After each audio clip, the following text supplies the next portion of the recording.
Welcome sa Panlasang Pinoy. Magluluto tayo ng tinolang tahong. Ito yung mga ingredients na gagamitin natin. Mussels or tahong, spinach, onion, ginger, garlic, salt, and ground black pepper. Gagamit din tayo dito ng water at ng cooking oil. Umpisahan na natin.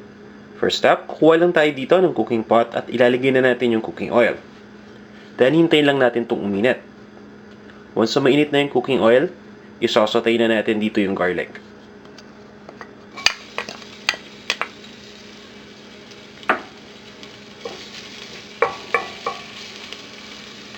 Once na nilagay na natin yung garlic, ihahalo natin dito kaagad yung onion.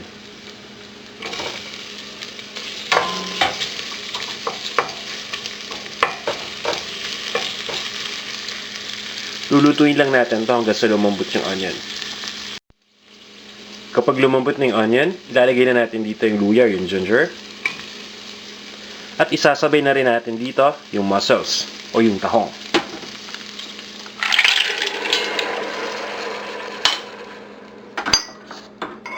Hahaluin lang natin ito sandali.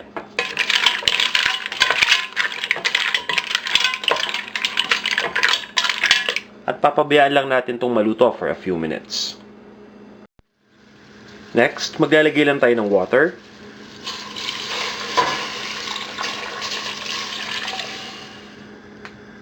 At hahayaan lang natin itong kumulo.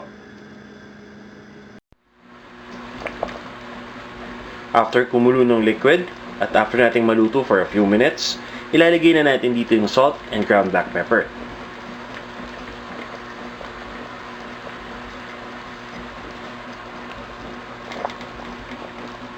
Hahaluin lang natin to para mag-mix yung mga ingredients. Then after this, ilalagay na natin yung spinach.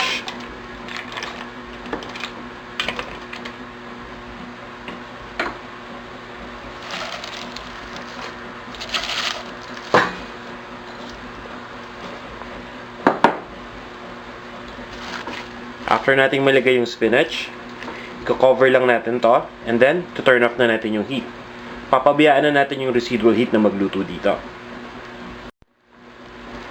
Then once na maluto na yung spinach, ililipat lang natin to sa isang serving bowl at pwede na natin iserve. Para sa exact measurements, mga ingredients, at iba pang mga recipes na tiyak na magugustuhan ninyo, pumisita lang kayo sa panlasangpinoy.com. Ito na ang ating tinolang tahong.